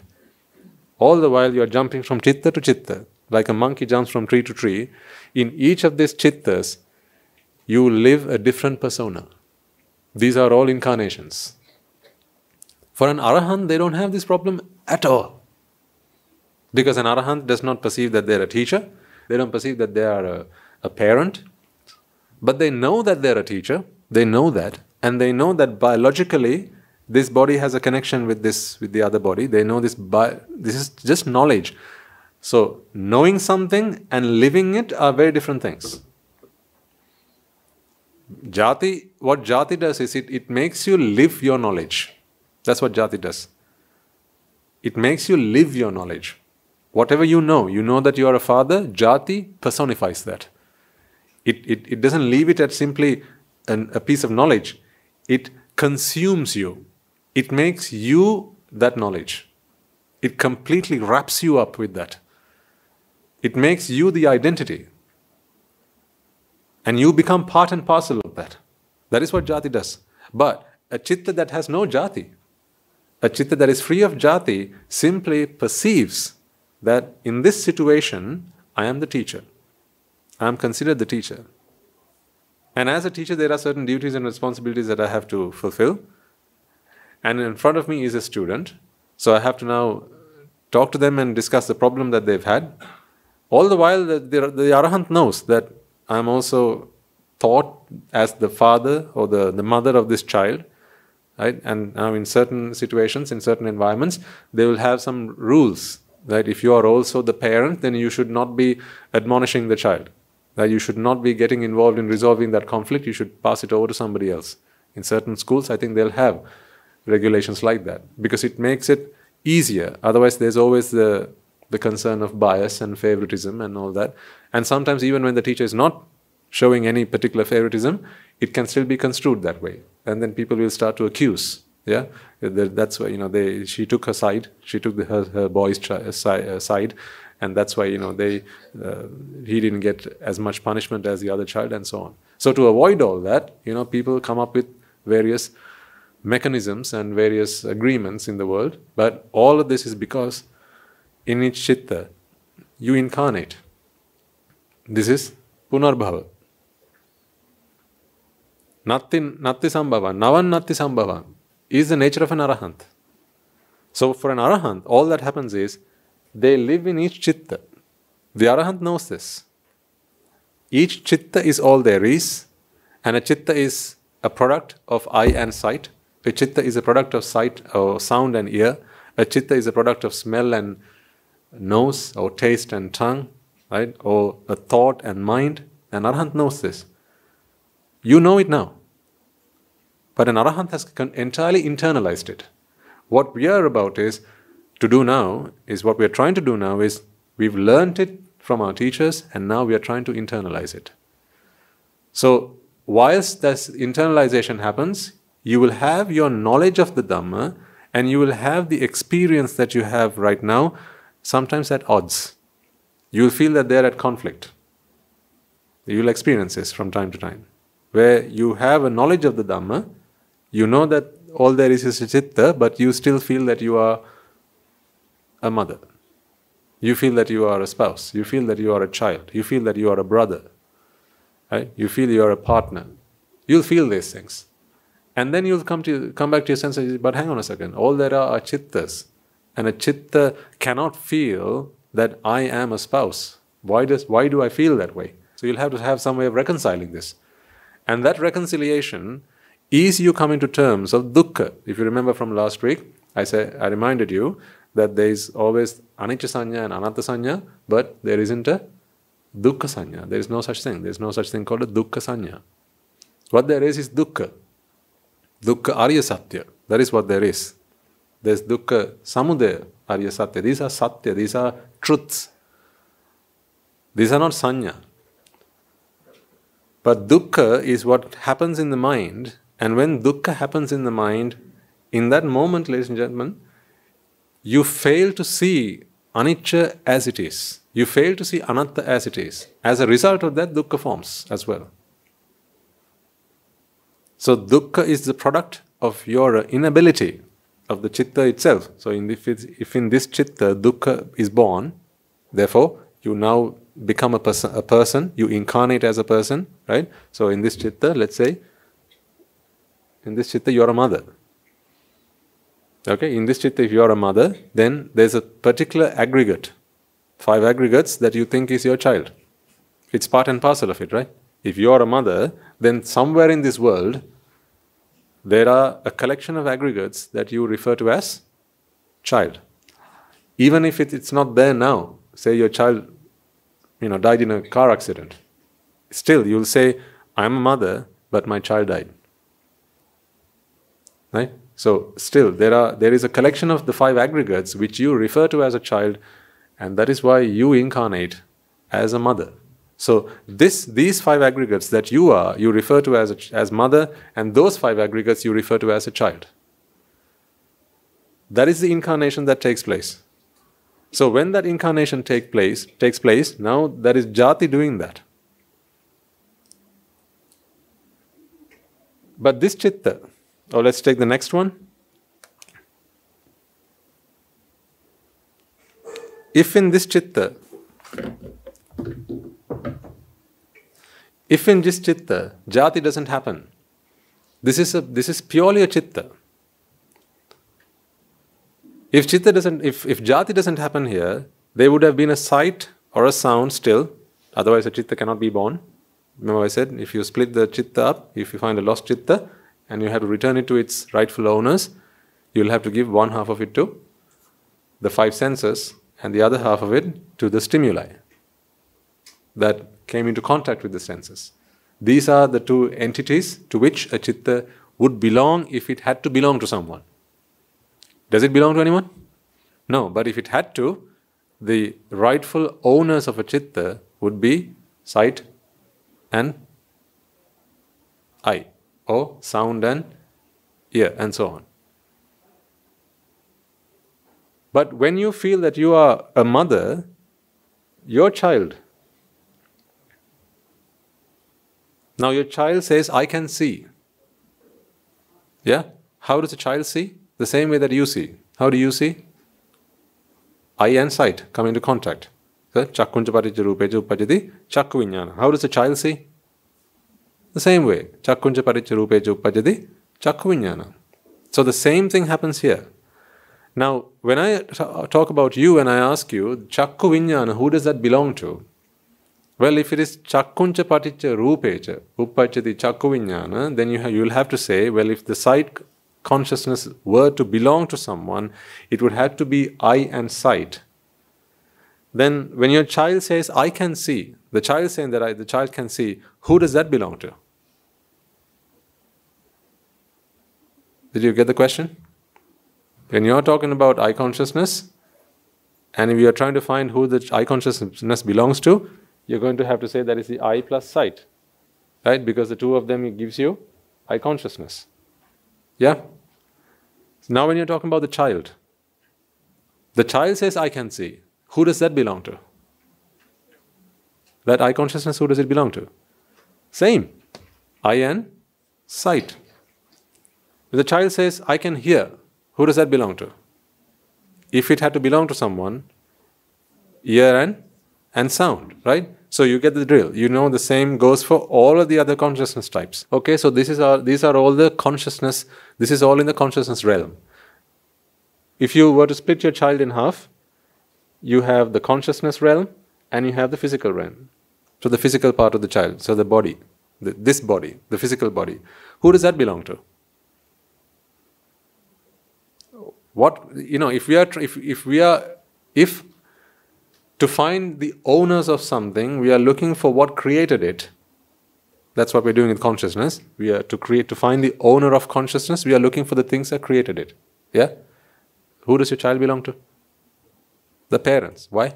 Because the parents created the child. Right? If that is the principle that we are using to identify the owners of something, now you're okay with consciousness. Because consciousness belongs to its owners, eye and sight. What about the physical body? Who's the owner? Where did it come from? Who created it? It's the food that you ate, right? It's just the food that was eaten. Is there any part of you that was not previously something that you ate? Any part of you that was not something that you ate? Or that your mother ate while you were in her womb? So everything that you are is something that either you ate or someone else ate on your behalf, by which I mean when you were just a fetus in the mother's womb, right? The mother would have eaten, and that is what would have gone into making you. So if you still have parts of you that were produced while you were just a fetus, right? Then that is still something that your mother would have eaten, and by eating, she would have had to put it through her mouth. So therefore, all of what you are, everything of what you are, is something that has come through food. So therefore, then take your child now. We've split the child in half. We are talking about consciousness and we're talking about the physical form.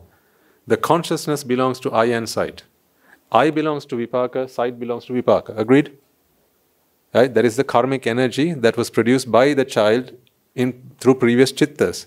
So if that is the consciousness, now we are left with the body, and the body is completely a product of what has been eaten. Now then, after we've identified the owners of consciousness and we've identified the owners of the physical body, what else is there in your child? What else is there? Nothing else. So then what part of the child belongs to you as a parent? What part of your child belongs to you as a parent? Tell me.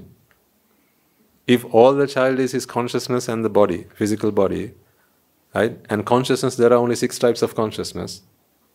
Chakku viññāna, sota viññāna, gahana viññāna, jivha viññāna, kaya viññāna, and mano viññāna. Right? Each of these viññāna, or each of these consciousness, is a product of 2 things coming together.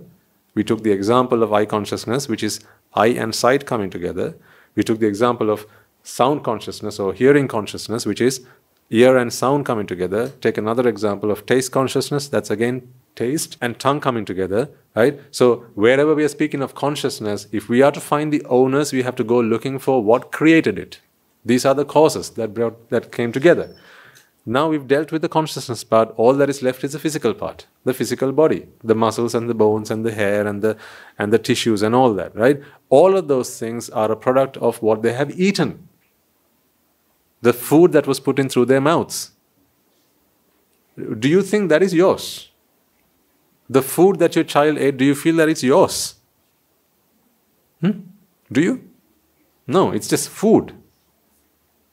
You don't feel that it's yours. So then, if that is all a child is, consciousness and the physical body, and we've now identified and located the owners, what aspects of the child remain to be yours? What? There's nothing. There's nothing. Nothing whatsoever of your child belongs to you. Nothing. Just as much as nothing about you belongs to your parents. So nothing about your child belongs to you. So then why do you feel that this is my child? Where is that coming from? Jati. Absolutely. Jati is the creator of ownership. There is no other way a sense of ownership can come into the mind. It is only Jati that does that. Because what does Jati do? it separates. See, this is how ownership comes into being, through separation. There are the 5 aggregates, but you have to separate those aggregates from everything else. And the moment you do that, you feel that those aggregates are now separate. When things are separate, they belong to something. Just as much as you feel that this cap belongs to this pen. Because you feel these two things, as a unit, they're separate to this. So when your sense of separation comes into the mind, along with that comes a sense of ownership. They are part and parcel. So then why do you struggle to give your child to the sasana? If there are those among you who struggle. Because it's my child, right? Because it's my child, I cannot give him or her to the sasana. Not alone to the sasana, I can't give him or her to anybody, for that matter. Because it's my child. I need my child to be with me. The Buddha says, Puttá matti, Dhanam matti. You've heard this before. Iti balo vihanyati. You understand the superficial meaning of this, but there's also a much more profound meaning. Puttá matti, Dhanam matti. Ma atti is, I have. Ma is me. Atti is there. See, that's why you have atta and anatta. Right? So, in one sense, you can take that this is what a balaya or a fool thinks. A fool contemplates that I have my kith and kin, I have my children, I have my property, I have my wealth. So, by property, everything is included, right? From little things to the big things. Whatever is dhana. Dhana is, of course, the literal translation of dhana is wealth, but we can use it to. The Buddha infers to all material things that you think exists. So, dhanam matti, property exists. Puttá matti, people exist. These are the 2 kinds of existence, right? There are the 2 kinds of existence, living things and non-living things. Living things exist, non-living things exist. In Sinhalese, you have 2 words for this.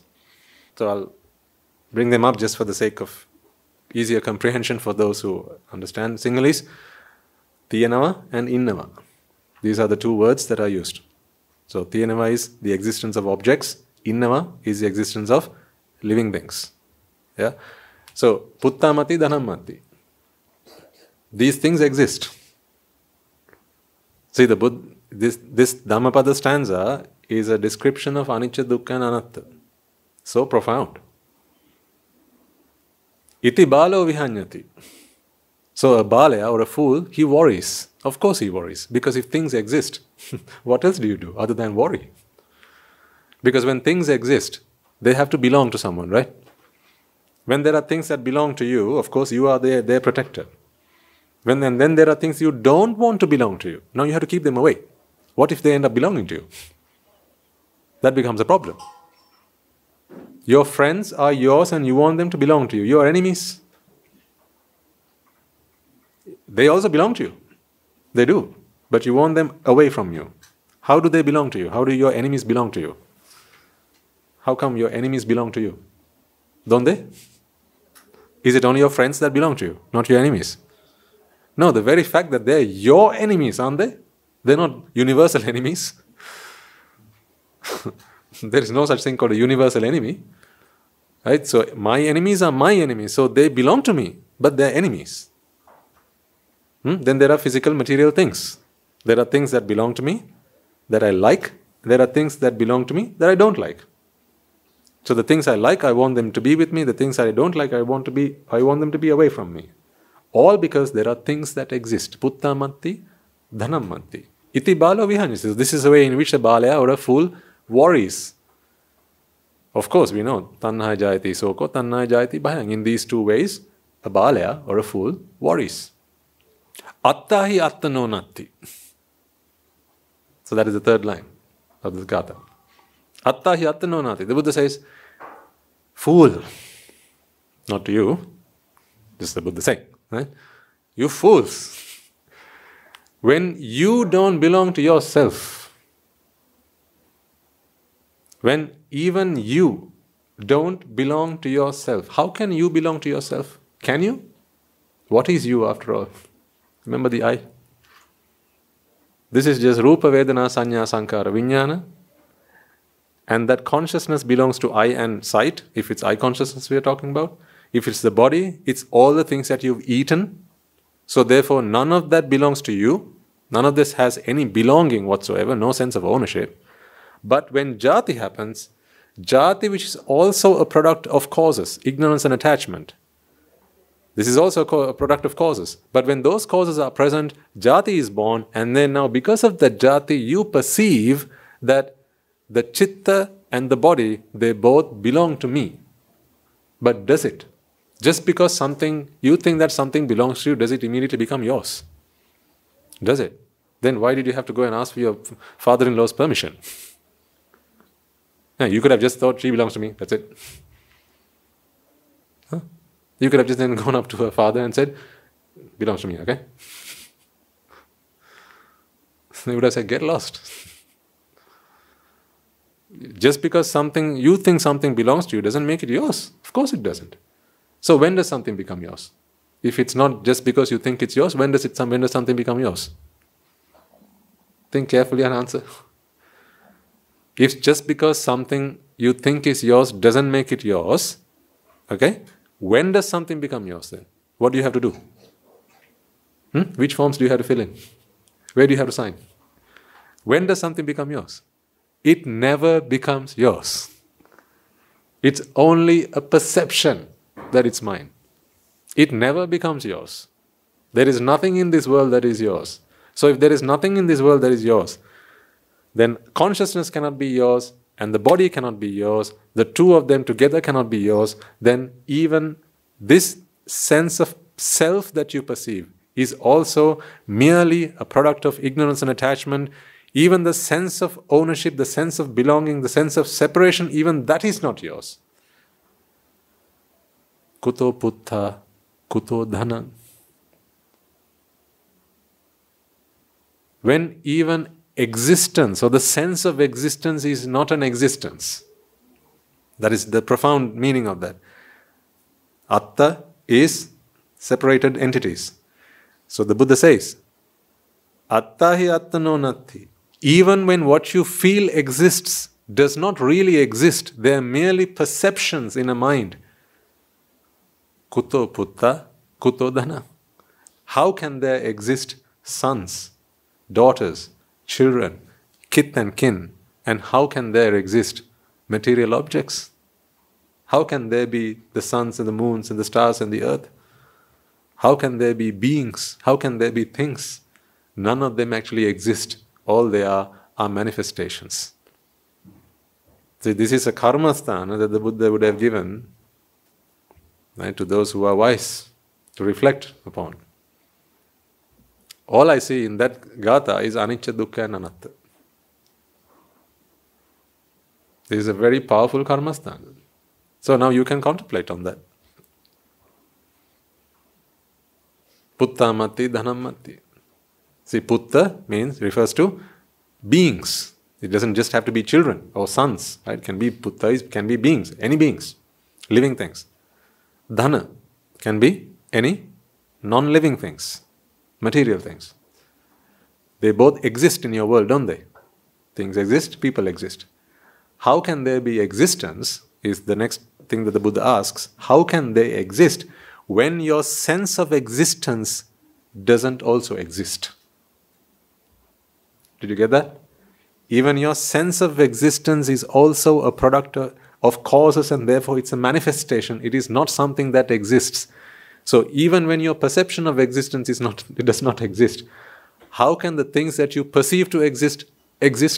They don't exist. They are merely manifestations. Kuto Puttá, kuto Dhanam. Reflect upon those words.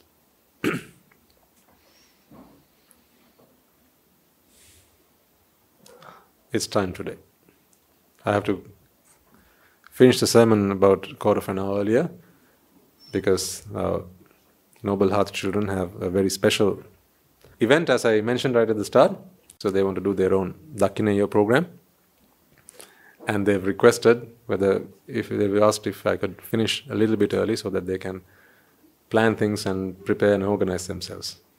So I said, okay. Do rejoice in all that.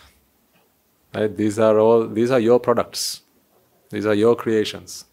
Not just your being biological parents. I mean, they may be biological parents of the children here in the audience. But that's not just what you have created. It's very easy to create a physical body. All you have to do is put some food, right? And give birth to a child. Anyone can do that.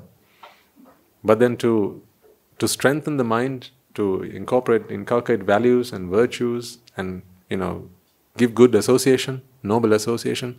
See what the children want to do today. This is because of their 1-year anniversary at Noble Hearts. This is what they want to do. What do people generally do on their first anniversary?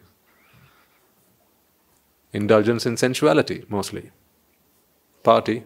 This is their way of partying. Giving a Sangika Dana. Right? So they're doing everything from bringing the monks down for the sermons and preparing themselves, preparing the Dhani. They went and did that this morning as well. They woke up early in the morning to do that, prepare the Dhani, and then arranging the Dhamma hall, all that. All of this is their doing. We're just there to help and support them, because as responsible adults, we have to be there to guide them. And you must all rejoice in what you have done. So as you witness them and you see them carrying the dolal, the palanquin, and carrying the flowers and doing the, offering all the Buddha puja and all that, rejoice in what we have collectively done here. So this is not just Guru Hamdro or me Hamdro or any other Hamdro doing this. This is our collective effort. It takes a whole village to bring up a child. Right? And this is something that we have all done together. Even those who are joining us online. Right? There are some who send the children books for their education because they can't be here to look at the children and share their love with them. But there are those who donate books and who donate the materials that they require for the school and so on. They've not even seen the face of these children. They've only heard about them. But they realize that in the future, they will see an arahant. Right? So towards that great product that will one day walk the surface of this earth, that is what all of these efforts are for. So well done all of you. I want all of you to rejoice when you see and witness today's procession and today's proceedings, and resolve that may these merits help those children to attain their bliss of Nibbana, and in your rejoicing as you witness them, it will also help you on your path as well. Right, let's do the merit transfer and conclude for today. Okay, so let us take a moment then to transfer the merits that we have all acquired by making offerings to the infinite virtues of the Noble Triple Gem, inviting the Swami Nuhanse to deliver the sermon and engaging throughout the sermon.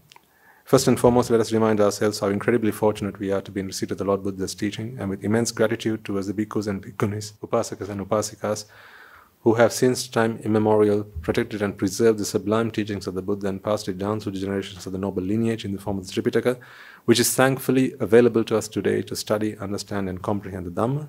Let us transfer these merits we have acquired to all members of the Mahasangha present throughout the world, including the chief prelates of all of the chapters who have dedicated their lives to the noble path and have committed themselves towards the betterment of all sentient beings. Let us not forget that amongst them are the monks and nuns resident in your local temples and nunneries who have always been by your side through thick and thin, come rain or shine. Let us also transfer this message to Guru Swami Nuhanse, as well as all the monks resident at the monastery and the Anagarika and Anagarika communities attached to the monastery. Let us take a moment to transfer these merits and express our gratitude to those who make great efforts to disseminate the teachings of the Buddha, be that by transliterating these talks, sharing them out with others, or inviting others to join them. May they all rejoice in these merits, and by the power of these merits, may they be healed of any physical and mental ailments and overcoming obstacles to their spiritual progress. May they abstain from the unmeritorious deeds, fulfill the meritorious deeds, fulfill the noble eightfold path, and may they all attain the supreme bliss of Nibbana. Sadhu, sadhu, sadhu. Let us also take a moment to transfer these merits to our devotees and friends at the monastery, who for the sake of merits continue to sustain the Mahasangha. This includes everyone from those of you who provide the Mahasangha with shelter, alms, robes and medicines, as well as continue to extend their well wishes and pass on their know-how. May they all rejoice in these merits, and by the power of these merits, may they be healed of any physical and mental ailments and overcome any obstacles to their spiritual progress. May they abstain from the unmeritorious deeds, fulfill the meritorious deeds, fulfill the Noble Eightfold Path, and may they all attain the supreme bliss of Nibbana. Sadhu, sadhu, sadhu. Let us also transfer these merits to our mothers and fathers, husbands and wives, brothers and sisters, sons and daughters, grandparents, uncles, aunts, cousins, nephews and nieces, our friends, our acquaintances, our employers and our employees, as well as our teachers and those who have helped us, supported us and assisted us in every way, shape or form. May they all rejoice in these merits, and by the power of these merits, may they be healed of any physical and mental ailments and overcome any obstacles to their spiritual progress. May they abstain from the unmeritorious deeds, fulfill the meritorious deeds, fulfill the Noble Eightfold Path, and may they all attain the supreme bliss of Nibbana. Sadhu, sadhu, sadhu. Let us also take a moment to transfer these merits to the Devas and Brahmas, spirits and demons, primarily the Sakadeva, as well as all the numerous gods and deities who have committed themselves to protect and fulfill the Samdasasana. Let us transfer these merits to our guardian deities who keep a watchful eye over us and keep us out of harm's way, and may, through the power of these merits, they prosper in divine power and wisdom. May they abstain from the unmeritorious deeds, fulfill the meritorious deeds, fulfill the Noble Eightfold Path, and may they all attain the supreme bliss of Nibbana. Sadhu, sadhu, sadhu.